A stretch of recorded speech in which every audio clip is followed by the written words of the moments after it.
दोस्तों, हिंदू धर्म में मानव इतिहास के पूरे काल खंड को 4 युगों में बांटा गया है, जिनको सतयुग, द्वापर युग, त्रेता युग और कलयुग के नाम से जाना जाता है। लेकिन कभी आपने जानने की कोशिश की है कि आखिर इन 4 युगों की शुरुआत क्यों और कैसे हुई, और इंसान को पता कैसे चला कि कोई भी युग कहां और कैसे शुरू और इसका अंत कैसे हुआ। दरअसल हिंदू पुराणों के अनुसार जब भी किसी काल खंड में अधर्म हद से ज्यादा बढ़ जाता है, उस समय भगवान विष्णु अधर्म करने वालों का विनाश करने के लिए जन्म लेते हैं। इसके बाद तीनों लोकों में धर्म की स्थापना करते हैं, जिसके बाद एक नए युग की शुरुआत होती है। तो चलिए पहले सतयुग की बात कर लेते हैं। यह सृष्टि के आरंभ में सबसे पहला युग था।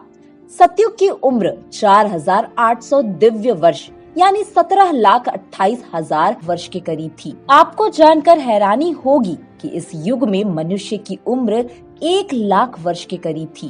साथ ही सतयुग में इंसान की लंबाई भी आज के मुकाबले काफी ज्यादा हुआ करती थी। इस युग में पाप 0% था। इसके विपरीत पुण्य की मात्रा 100% होती थी।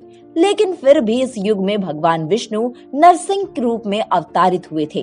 दोस्तों, आपके मन में आ रहा होगा कि जब सतयुग में पाप था ही नहीं, तो फिर भगवान इस रूप में अवतरित क्यों हुए? दरअसल जब ब्रह्मा जी ने सृष्टि की रचना की तो देवों, नागों, राक्षसों, गंधर्व आदि के साथ साथ राक्षसों की भी उत्पत्ति हुई, ताकि सृष्टि में संतुलन बना रहे। इस संतुलन को बनाए रखने के लिए सतयुग में भगवान विष्णु शंखासुर, हिरण्याक्ष दैत्य और हिरण्यकश्यप का वध करने के लिए कई रूपों में अवतरित हुए थे। उस समय मनुष्य अपनी विकासशील अवस्था में था। डार्विन की भाषा में कहे तो मनुष्य जानवरों से धीरे धीरे अपने वास्तविक रूप में आ रहा था। और इसके अलावा भगवान विष्णु की ये अवतार मानव के विकास का प्रतीक माने जाते हैं। त्रेता युग। सतयुग के बाद त्रेता युग आया। इस युग में भगवान विष्णु ने वामन और श्री राम का अवतार लिया, जबकि परशुराम के रूप में उन्होंने अंश अवतार लिया था। इस युग की उम्र 12,96,000 साल मानी जाती है। इस युग में मनुष्य की उम्र 10,000 वर्ष हुआ करती थी। मनुष्य की लंबाई आज की तुलना में बहुत अधिक हुआ करती थी। इस दौरान पाप की मात्रा 25% और पुण्य की मात्रा 75% थी। इसी समय रावण, कुंभकर्ण, बलि, अहिरावण जैसे अत्याचारी राजा हुआ करते थे, जो अहंकार में चूर होकर तीनों लोकों के प्राणियों को सताते थे। इसी वजह से भगवान विष्णु राम का रूप लेकर बल और अहंकार को मिटाने के लिए अवतरित हुए। जब श्री राम अयोध्या वापस आए तो उन्होंने कई सालों तक वहां शासन किया। फिर देवी सीता जी के पृथ्वी में समा जाने के कुछ सालों के बाद उन्होंने भी अपना देह का त्याग कर दिया और इस युग का भी अंत हो गया। द्वापर युग। प्रभु श्री राम देह त्याग करने के बाद एक नए युग का आरंभ हुआ, जिसे द्वापर युग कहा गया। इस युग में भगवान विष्णु ने कृष्ण के रूप में जन्म लिया। द्वापर की उम्र 8,64,000 साल मानी जाती है। इस युग में इंसान की उम्र 1000 वर्ष हुआ करती थी। इस दौरान पाप की मात्रा 50% तक हो गई थी।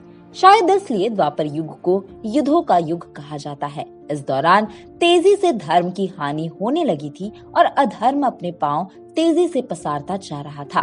तब भगवान श्री कृष्ण ने पापियों का एक एक कर नाश कर दिया। और जब महाभारत युद्ध के बाद अधर्म का नाश हुआ तो युधिष्ठिर को हस्तिनापुर का राजा बना दिया गया। जिस समय युधिष्ठिर का राज तिलक हो रहा था, उसी समय गंधारी ने कृष्ण को अपने सभी पुत्रों की मृत्यु का जिम्मेदार मानते हुए उन्हें श्राप दिया।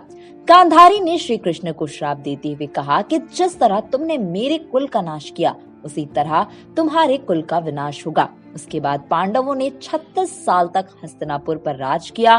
फिर गांधारी के दिए गए एक एक श्राप के कारण श्री कृष्ण की द्वारका नगरी की स्थिति दिन ब दिन बिगड़ने लगी। द्वारका के लोग मदिरा पीकर आपस में लड़ने लगे और एक दूसरे के खून के प्यासे हो गए। यह देखकर कृष्ण बहुत दुखी हुए। एक दिन एक वृक्ष के नीचे बैठकर विश्राम कर रहे थे। उसी समय एक शिकारी ने हिरन की आंख समझकर उनके पांव पर निशाना साधा और उनकी मृत्यु हो गई। द्वारका नगरी समुद्र में समा गई। जब युधिष्ठिर को इस बात का पता चला तो उन्हें समझ आ गया था कि अब जीवन का कोई उद्देश्य नहीं रहा। द्वापर युग इस समय अपनी समाप्ति की ओर था और कलयुग की शुरुआत होने वाली थी। कलयुग। इस बात को ध्यान में रखते हुए युधिष्ठिर ने हस्तिनापुर का राजपाट अभिमन्यु के पुत्र परीक्षित को दे दिया और वह अपने चारों भाई और अपनी पत्नी द्रौपदी के साथ स्वर्ग लोक की यात्रा पर निकल गए और कलयुग का आरंभ हो गया। इस युग में पाप की मात्रा 75% हो गई और पुण्य की मात्रा 25% रह गई। विद्वान बताते हैं कि हम जिस काल में रह रहे हैं वो कलयुग का पहला चरण है। कलयुग का प्रारंभ 3102 ईसा पूर्व से हुआ था और अब तक कलयुग ने 5125 साल ही पूरे किए हैं, जबकि इसके अंत होने में अभी 4,26,880 साल बाकी है। लेकिन कलयुग का अंत कैसे होगा ये पहले ही ब्रह्म पुराण में बताया जा चुका है। ब्रह्म पुराण के अनुसार मनुष्य की उम्र केवल 12 साल रह जाएगी। इस दौरान लोगों में द्वेष और दुर्भावना चरम पर होगी। जैसे कलयुग की उम्र बढ़ती जाएगी वैसे ही नदियां सूख जाएंगी। धन के लालच में मनुष्य किसी की भी हत्या करने से नहीं डरेंगे। इंसान धार्मिक कार्य करना बंद कर देगा और गाय दूध देना बंद कर देगी। और जब पाप की सभी सीमाएं पार हो जाएंगी तब भगवान श्री हरि कल्कि के अवतार में अवतरित होंगे। वह अधर्म करने वालों का नाश करेंगे और फिर से एक नए युग की शुरुआत होगी। तो दोस्तों, इस वीडियो में फिलहाल इतना ही। मिलते हैं अगले वीडियो में एक नई कहानी के साथ।